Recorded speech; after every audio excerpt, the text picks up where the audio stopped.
ওম নমো ভগবতে বাসুদেবায়। জয় শ্রীকৃষ্ণ। রাধে রাধে।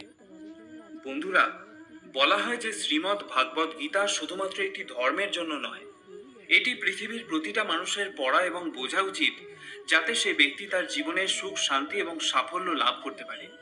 শ্রীমদ্ ভাগবত গীতায় মোট 18টি অধ্যায় রয়েছে এবং এই 18টি অধ্যায়ের শ্লোকের সংখ্যা প্রায় 700।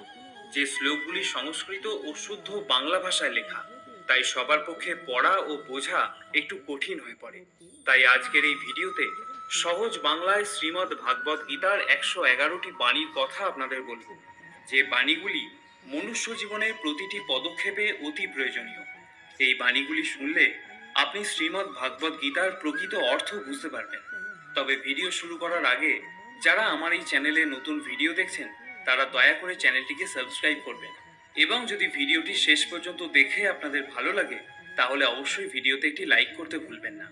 তাহলে চলুন দেরি না করে শুনে নেওয়া যাক শ্রীমদ্ ভাগবত গীতার অতীব প্রয়োজনীয় কিছু কথা। ভগবান শ্রীকৃষ্ণ বলেছেন, যে ব্যক্তির মধ্যে জ্ঞানের অভাব এবং ঈশ্বরে বিশ্বাসের অভাব রয়েছে, সেই ব্যক্তি জীবনে কখনো সুখ ও সাফল্য লাভ করতে পারে না। কে কি করছে, কিভাবে করছে এবং কেন করছে, এসব থেকে যত দূরে থাকবে ততই সুখে থাকবে। একজন বিবেকবান মানুষের যখন আত্মসম্মানে আঘাত লাগে, তখন সেই মানুষটিও সম্পর্কের বন্ধন ছিন্ন করে দেয়। মোহ বা টান তার উপর অনুভব করো যার উপর তোমার অধিকার রয়েছে। যার উপর তোমার অধিকার নেই, তার উপর মোহ বা টান অনুভব করাই উচিত নয়।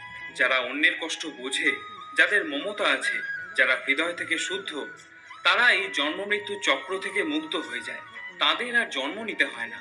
তোমার কর্মই তোমার আসল পরিচয়, কারণ এক নামের তো হাজারো মানুষ থাকতে পারে। যা হবার থাকে তা হয়েই থাকে, আর যা হওয়ার নয় তা কখনোই হয় না। এই দৃঢ়তা যদি তোমার মনেও থাকে, তাহলে তোমায় কখনো দুশ্চিন্তা করতে হবে না।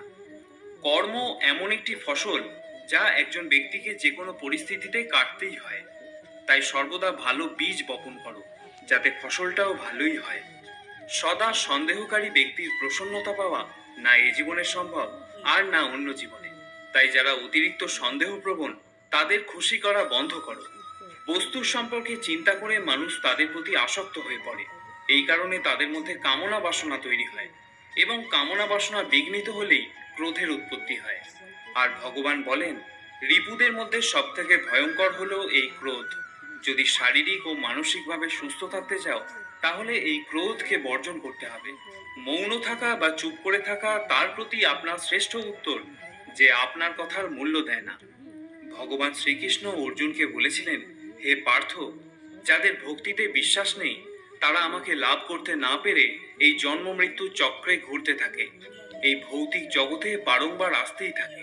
হে অর্জুন, যারা আমার পরম ভক্ত, যারা সর্বদা আমাকে স্মরণ করে, একক চিত্তে আমার উপাসনা করে, আমি স্বয়ং তাদের প্রত্যেকের কল্যাণের দায়িত্ব গ্রহণ করে থাকি। যতটা সম্ভব চুপ করে থাকাই ভালো, কারণ বেশি কথা মানুষকে সব থেকে বেশি অপরাধ করতে বাধ্য করায়। হাজারটা ভালো কাজ করার পরেও যদি তুমি একটা খারাপ কাজ করো, তাহলে লোক শুধু তোমার খারাপ কাজটাই দেখবে। তাই লোকে কি বলবে তাতে কর্ণপাত করো না, নিজের কর্ম নিজে করে যাও। তুমি আজ যে কর্ম করছো, তার ফল তুমি কাল অবশ্যই পাবে। আর আজ তোমার যা কিছু আছে, তা তোমারই দ্বারা করা তোমার অতীতের কর্মের ফল। ভগবান বলেন, তোমার অতীত পরিবর্তন করার ক্ষমতা তো আমার নেই, কিন্তু তুমি যদি চাও, তোমার বর্তমানের কর্মের দ্বারা তোমার ভবিষ্যৎ আমি অবশ্যই পরিবর্তন করতে পারবো। হে পার্থ, আমি কারোর ভাগ্য তৈরি করি না, সবাই তাদের ভাগ্য নিজে তৈরি করে। ভালো কর্ম সেটা নয় যার ফল সবসময় ভালো হয়। ভালো কর্ম তো সেটা যার উদ্দেশ্য কখনো খারাপ হয় না। আর ভালো উদ্দেশ্য নিয়ে করা কাজ কখনো বৃথা যায় না। কোনো একটি কাজ করার আগে অবশ্যই চিন্তা করা উচিত, কিন্তু চিন্তা এতটা করা উচিত নয় যাতে ওই কাজটাই নষ্ট হয়ে যায়। কারণ প্রয়োজনের বেশি চিন্তা দুশ্চিন্তায় পরিবর্তন হয়ে যায়। হয় তুমি সময়ের সাথে বদলে যাও, না হলে সময়কে বদলাতে শেখো। কিন্তু ভাগ্যকে কখনো দোষারোপ করো না। যে কোনো পরিস্থিতিতে চলতে শেখো। অন্যের জীবনকে পরিপূর্ণভাবে অনুকরণ করার থেকে নিজের জীবনে অসম্পূর্ণভাবে বেঁচে থাকাও ভালো। এই সংসারে কোনো মানুষই সর্বগুণ সম্পন্ন হয় না। তাই কিছু দোষ ত্রুটিকে নজর এড়িয়ে গিয়ে সম্পর্কগুলোকে বজায় রাখার চেষ্টা করো। তোমার কেবল তোমার কর্ম করার উপরে অধিকার আছে, কিন্তু কর্মের ফলে তুমি অধিকারী নও। না তো তুমি নিজেকে তোমার কর্মের ফলের কারণ বলে মনে করবে, আর না কখনো কোনো কর্ম না করার প্রতি আসক্ত হবে। ভগবান শ্রীকৃষ্ণ বলেছেন, ন কর্মণা মনা রম্ভান নৈষ্কর্মং পুরুষ স্নুতে, ন চ সন্ন্যাস ন দেব সিদ্ধং সমাধি গচ্ছতি। অর্থাৎ কেবল কর্মের অনুষ্ঠান না করার মাধ্যমে কর্মফল থেকে মুক্ত হওয়া যায় না, আবার কর্ম ত্যাগের মাধ্যমেও সিদ্ধি লাভ করা যায় না। ন হি কশ্চিৎ ক্ষণমপি জাতু তিষ্ঠত্ব কর্মকৃত কার্যতে হবশ কর্মসর্ব প্রকৃতির জয়ীর গুণই। সকলেই মায়ার দ্বারা প্রভাবিত হয়ে নিজের নিজের কর্ম করে যাচ্ছে। কর্ম না করে তুমি এক মুহূর্তও থাকতে পারবে না। মানুষ কখনো ভালো বা মন্দ হয় না, ভালো বা মন্দ হয় তার কাজ, আর মানুষের কর্ম অনুযায়ী সে তার ফলও পায়। যখন কোনো সমস্যার জন্ম হয়, সাথে সাথে তার সমাধানেরও জন্ম হয়। তাই সমাধান বের করতে চেষ্টা করো, আজ না হলে কাল তা অবশ্যই বের হবে। অর্জুনের তীরের মতো মরুভূমির থেকেও জল বেরিয়ে আসবে। যখন আমাদের মন দুর্বল হয়, তখন পরিস্থিতি একটি সমস্যা হয়ে দাঁড়ায়, আর যখন মন স্থিতিশীল থাকে তখন পরিস্থিতি একটি পরীক্ষা হয়ে দাঁড়ায়, আর যখন আমাদের মন মজবুত হয় তখন পরিস্থিতির সুযোগ তৈরি করে দেয়। আমরা তো জীবনে অনেক ভুল করেই থাকি, কিন্তু জীবনের সব থেকে বড় ভুল হলো সেটা যেটা থেকে আমরা কিছু শিখতে পারি না। ভগবান শ্রীকৃষ্ণ অর্জুনকে বলেছিলেন, হে ভারতবংশী, দেহের মধ্যে থাকা জীবিতকে কখনো হত্যা করা যায় না, তাই কোনো জীবের জন্য তোমার দুঃখ করা উচিত নয়। মানুষের মানবতা ঠিক সেই সময় নষ্ট হয়ে যায় যখন সে অন্যের দুঃখে আনন্দ পেতে শুরু করে। সময় আমাদের শেখায়, না তো জীবন কারোর জন্য সারা জীবন অপেক্ষা করবে, না তো কেউ তোমার জন্য সারা জীবন অপেক্ষা করবে। এই পৃথিবীতে সময় আর জীবন কারোর জন্য থেমে থাকে না। জীবনও তার সাথেই খেলে যে খেলোয়াড় শ্রেষ্ঠ প্রকৃতির হয়। কষ্ট সবার একই রকম হয়ে থাকে, কিন্তু আত্মবিশ্বাস প্রত্যেকের ভিন্ন ভিন্ন হয়। কেউ হতাশ হয়ে হাল ছেড়ে দিয়ে ছিন্ন ভিন্ন হয়ে যায়, তো কেউ সংগ্রাম করে আবার জ্বলে ওঠে। মানুষকে তার কর্মের সম্ভাব্য ফলাফলের দ্বারা প্রাপ্ত জয় পরাজয়, লাভ ক্ষতি, সুখ দুঃখ ইত্যাদি সম্ভাব্য পরিণতির কথা ভেবে চিন্তাগ্রস্ত হওয়া উচিত নয়। এই ধরাধামে মনুষ্য জীবন প্রাপ্ত হলে তাকে কর্ম করতেই হবে। শ্রীকৃষ্ণ ভগবান হয়েও এই কর্মের নিয়তি চক্র থেকে কখনো রেহাই পাননি। তিনি সারা জীবন কর্ম করে গেছেন। তাই তো তিনি অর্জুনকে বলেছিলেন, ন মে পার্থাস্তি কর্তব্যং ত্রিষু লোকেষু কিঞ্চন নানা ব্যাপ্তম ব্যাপ্তব্যং বর্ত এবচ কর্মণি। হে পার্থ, এই ত্রিজগতে আমার কিছুই কর্তব্য নেই, আমার অপ্রাপ্তও কিছু নেই এবং প্রাপ্তব্যও কিছু নেই, তবুও আমি কর্ম করে যাচ্ছি। কারণ আমি যদি অনলস হয়ে কর্তব্য কর্মে প্রবৃত্ত না হই, তাহলে আমাকে অনুকরণ করে সমগ্র মনুষ্য জাতি তাদের কর্মও ত্যাগ করবে। যদি তুমি তোমার ভুল থেকে কিছু শিখতে পারো, তাহলে সেই ভুলগুলি হবে তোমার উপরে ওঠার সিঁড়ি। আর যদি তুমি তোমার ভুল থেকে কিছু শিখতে না পারো, তাহলে সেই ভুলগুলি সমুদ্র হয়ে যাবে। এখন সিদ্ধান্ত সম্পূর্ণ তোমার, তুমি উপরে উঠবে নাকি নিচে ডুববে। মানুষ হলো নশ্বর দেহের অধিকারী। মানুষ যেমন পুরাতন বস্ত্র পরিত্যাগ করে নতুন বস্ত্র পরিধান করে, ঠিক তেমনি আত্মাও পুরনো অসার শরীর ত্যাগ করে নতুন এক ভৌতিক শরীর ধারণ করে। তাই কারোর জন্য তোমার শোক করা উচিত নয়। মনে রেখো, শরীর নশ্বর হলেও আত্মা অবিনশ্বর হয়। এই আত্মাকে অস্ত্র দ্বারা ছেদন করা যায় না, জল দ্বারা সিক্ত করা যায় না, বাতাস দ্বারা শুষ্ক করা যায় না, আবার অগ্নি দ্বারা দগ্ধও করা যায় না। তাহলে কিসের এত শোক, কিসের এত চিন্তা? জীবনের সমস্যাগুলো ততটা শক্তিশালী হয় না যতটা আমরা আগে থেকে মনে করে নিই। কখনো কি শুনেছো যে অন্ধকার সকাল হতে দেয়নি? এটা জরুরি নয় যে প্রত্যেকবার তোমার কথাকে সঠিক বলেই মনে করা হবে। তাই মাঝে মাঝে নিশ্চুপ থাকতেও শেখো। যে যত শান্ত প্রকৃতির হয়, সে ততই গভীরভাবে তার বুদ্ধির প্রয়োগ করতে পারে। সমালোচনাকে ভয় পেয়ে কখনোই নিজের লক্ষ্য ত্যাগ করবে না, কারণ যারা সমালোচনা করে তাদের মতামত লক্ষ্য অর্জনের সাথে সাথেই পরিবর্তন হয়ে যায়। তোমার পরাজয় এবং জয় তোমার চিন্তার উপরেই নির্ভর করে। যদি তুমি মেনে নাও, তবে তোমার পরাজয়ই হবে, কিন্তু যদি তুমি দৃঢ় প্রতিজ্ঞ হও, তাহলে তুমি বিজয়ী হবে। সব থেকে বিচক্ষণ ও স্থির মনের মানুষ তারাই হয় যারা সফলতায় গর্বিত হয় না, আবার ব্যর্থ হলে দুঃখে ডুবেও যায় না। যদি তোমার প্রশংসা করা হয়, তবে তোমার আরো সতর্ক হওয়া দরকার। জীবনে কখনো কারোর সঙ্গে নিজেকে তুলনা করবে না। মনে রাখবে, তুমি যেমনই হও সেটাই সর্বশ্রেষ্ঠ। যে মানুষ মনকে জয় করতে শিখেছে, তার কাছে তার মনই সব থেকে ভালো বন্ধু। কিন্তু যে এটা করতে পারে না, তার কাছে তার মন সব থেকে বড় শত্রু হয়ে ওঠে। জীবনে যে নেতিবাচক চিন্তা আসবে এটা নিশ্চিত, কিন্তু এটা তোমার উপর নির্ভর করে যে তুমি তাদের কতটা গুরুত্ব দেবে। সর্বদা মনে রাখবে, ভালো দিন পাওয়ার জন্য তোমাকে খারাপ দিনের সাথে লড়াই করতেই হবে।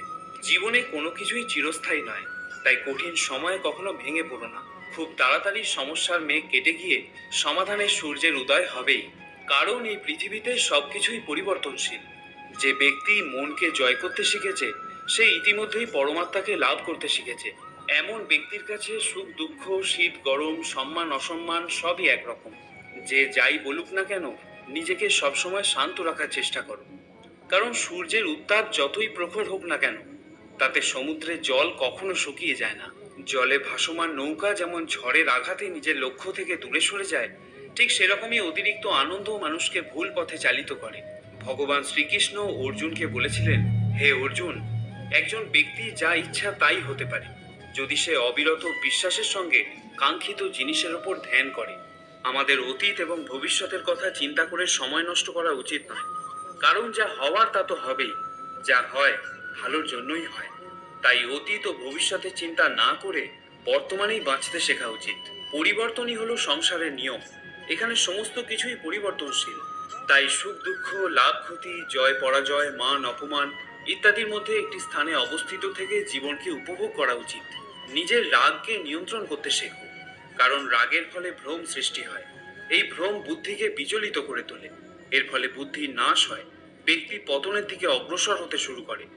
রাগ, কামনা বাসনা, ভয় এগুলি হলো আমাদের পরম শত্রু। যে কোনো কাজ করার আগে বিচার করো। আমরা যে কর্মই করি না কেন, তার ফল আমাদেরকেই ভোগ করতে হয়। তাই কর্ম করার আগে বিচার করা উচিত। ভগবান শ্রীকৃষ্ণ অর্জুনকে বলেছিলেন, ব্রহ্মণ্যাধায় কর্মাণি সঙ্গম তক্তা করতি য লিপ্যতে ন স পাপে ন পদ্মপত্র মেবাম ভসা। যিনি সমস্ত কর্মের ফল পরমেশ্বর ভগবানকে অর্পণ করে দিয়ে অনাসক্ত হয়ে কর্ম করেন, কোনো পাপ তাকে কখনো স্পর্শ করতে পারে না। ঠিক যেমন জল কখনো পদ্মপাতাকে স্পর্শ করতে পারে না। নিজেকে কখনো দুর্বল মনে করো না। পড়ে গেলে ওঠার চেষ্টা করো, লড়াই করো, পূর্ণ নিষ্ঠার সাথে তোমার দায়িত্ব পালন করো। বাকি সবকিছু আমার উপর ছেড়ে দাও। তোমার দুঃখ কষ্টের জন্য কখনো পৃথিবীকে দোষারোপ করো না। নিজের মনকে বোঝাও, তোমার মনের পরিবর্তন ঘটলে সমস্ত দুঃখ কষ্টেরও পরিসমাপ্তি ঘটবে। তোমার নিজের ইচ্ছার শক্তির মাধ্যমে নিজেকে নতুন আকার প্রদান করো। কখনো নিজেকে নিজের ইচ্ছা দ্বারা অপমানিত করো না।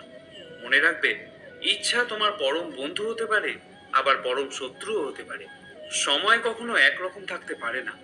যারা অকারণে অন্যকে দুঃখ দেয়, তাদেরকেও একদিন দুঃখ পেতেই হয়। ধৈর্য ধরো। জীবনের সব থেকে ভালো দিন দেখার জন্য তোমাকে সব থেকে খারাপ দিনের মধ্যে দিয়েই যেতে হবে। কান্না থামাও। নিজেই নিজের সমস্যার সাথে লড়াই করতে শেখো। কারণ যারা সঙ্গ দেয়, তারাও শ্মশান পর্যন্তই সঙ্গ দিতে পারে, কিন্তু তার পরে নয়। সময় যখন বিচার করে, তখন সাক্ষীর প্রয়োজন পড়ে না। তোমার বিশ্বাস একটা পাহাড়কেও নড়াতে পারে, কিন্তু তোমার মনের সন্দেহ একটা পাহাড়কে তুলে দাঁড় করাতে পারে না। অহংকার আর সংস্কারের মধ্যে অনেক বড় পার্থক্য থাকে। অহংকার অন্যের মাথা নত করে খুশি হয়, কিন্তু সংস্কার নিজে মাথা নত করে খুশি হয়। যখন পরিবারের সদস্যদের অপ্রীতিকর মনে হয় এবং অপরিচিতদের নিজের লোক বলে মনে হয়, তখন বুঝে নেবে তোমার ধ্বংসের সময় শুরু হয়ে গিয়েছে। তুমি কি লক্ষ্য করেছো? রেগে গিয়ে চিৎকার করতে বেশি শক্তির প্রয়োজন হয় না, কিন্তু চুপ করে থাকতে অনেক বেশি শক্তির প্রয়োজন হয়। যদি কেউ আমাকে প্রশ্ন করে পরিশ্রম ছাড়া সফল হওয়ার উপায় কি, তাহলে আমি তাকে বলবো, যেখানে পরিশ্রম নেই সেখানে সফল হওয়ার স্বপ্ন দেখাই বৃথা। তোমার শত্রুকে ধ্বংস করার ফন্দি না বানিয়ে শত্রু তৈরি হওয়ার পিছনের কারণগুলোকে ধ্বংস করো। জ্ঞানী মানুষ তৈরি করার জন্য যদি কোনো বই লেখা হয়, তাহলে সততাই হবে তার প্রথম অধ্যায়।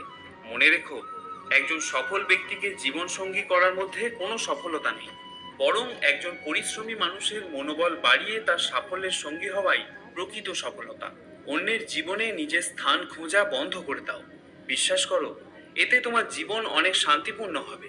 সময় খুবই শক্তিশালী হয়, যা যে কোনো জিনিসকে বদলে দিতে পারে, সেটা ব্যক্তি হোক বা সম্পর্ক। একটা ভুল মানুষকে অনেক কষ্ট দেয়, কিন্তু এরকম কিছু কিছু ভুল থাকে যা মানুষকে ভবিষ্যতে হাজারটা ভুল করার থেকেও বাঁচায়। যে আঘাত থেকে রক্ত বের হয় না, বুঝে নিও সেই আঘাত কোনো আপনজনই দিয়েছে। বিজয়ের আনন্দ তো তখন পাওয়া যায় যখন সবাই তোমার হারের প্রতীক্ষায় থাকে। সব দুঃখ কেটে যাওয়ার পরই মন প্রসন্ন হয়, এটা সম্পূর্ণ ভুল ধারণা।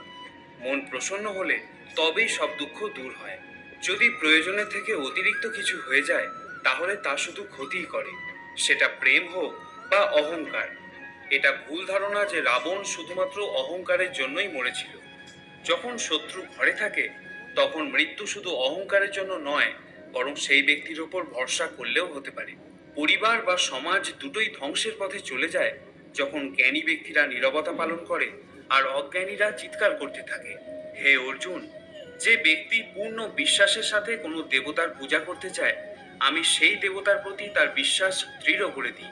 তুমি ফিরে যেতে পারবে না, আবার শুরুকে পরিবর্তন করতেও পারবে না, কিন্তু তুমি যেখানে আছো সেখান থেকে শুরু করতে পারবে, আর এইভাবে নিজের ভবিষ্যৎকে পরিবর্তন করতেও পারবে। পরিশেষে একটা কথাই বলবো, যখন বিশ্বাস ভঙ্গ হতে শুরু করবে, যখন জীবনে কোনো পথ দেখতে পাবে না, তখন শ্রীমদ্ ভাগবত গীতার আশ্রয় নেবে। শ্রীমদ্ ভাগবত গীতা হলো একটি দর্শন, এখানে জীবনের সব প্রশ্নেরই উত্তর পাওয়া যায়। তাহলে বন্ধুরা, আজকের এই ভিডিও এখানেই শেষ করলাম। যদি ভিডিওটি আপনাদের ভালো লেগে থাকে তাহলে একটি লাইক করতে ভুলবেন না, আর যারা চ্যানেলে নতুন ভিডিও দেখছেন তারা অনুগ্রহ করে চ্যানেলটিকে সাবস্ক্রাইব করবেন। আবার দেখা হবে পরে আরেকটি ভিডিওতে। ততক্ষণের জন্য ভালো থাকুন, সুস্থ থাকুন। জয় শ্রীকৃষ্ণ। রাধে রাধে।